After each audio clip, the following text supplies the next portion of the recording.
See, a lot of folk won't let you forget what you used to do or what you have done, what mistakes you've made. All of us have made some mistakes in life. All of us have done some things that if we had them to do over again, we wouldn't do it again. There are a lot of things that if I had it to do over again, if I knew then what I know now, I would have done it differently. Well, it didn't happen that way. I didn't do it like that. Oh, you don't want me to live that down, huh? You want to keep on putting that in my face about what I did. Guess what? I'm not interested. When you permit things to use you, you can't change the past, but you can interpret. You can reinterpret how you see it. For years, I was going around with a heavy load on my shoulders, feeling bad because I was adopted, doing interviews for adoption agencies and foster homes. And I was on television once, and I told these people in this particular interview that I was giving away my twin brother and I when we were 6 weeks of age. A friend of mine fortunately was listening to the program, and she said, "Les, I'd like to have lunch with you." And so I went over to see her. She said, when a woman carries a baby for 9 months, feeling that life movement in her, it's automatic and natural for her to learn to love that baby, to expect it to come here when she bears the pain to bring it into the world. Your mother, Mamie Brown, when she came in to adopt you guys, she didn't go through that process. She looked at whoever your biological mother was and said, "I'll take her." You weren't given away less. You were chosen with love. Same event, but reinterpreted. An interpretation that empowers me. So when you begin to look at your past, give an interpretation that empowers you.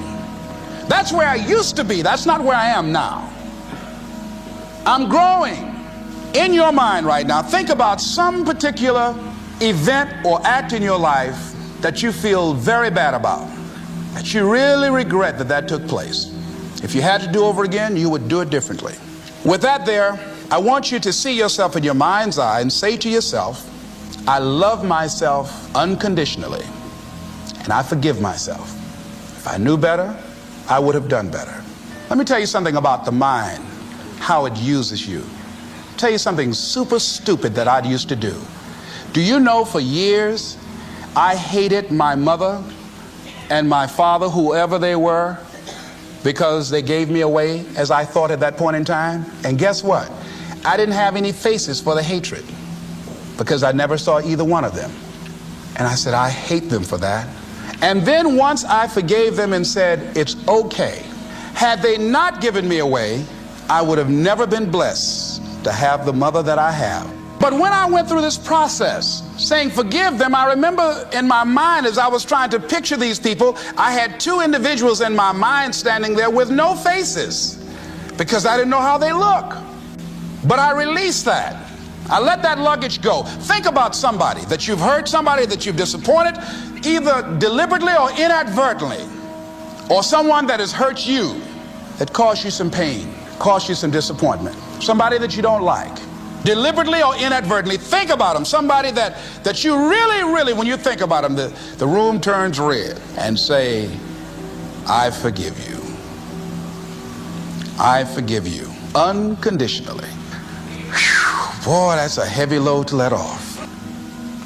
Reinterpreting our past, understanding and knowing that we can move from where we are, that we can begin to design the kind of life that empowers us, that gives us happiness, that enable us to be on top of who we are.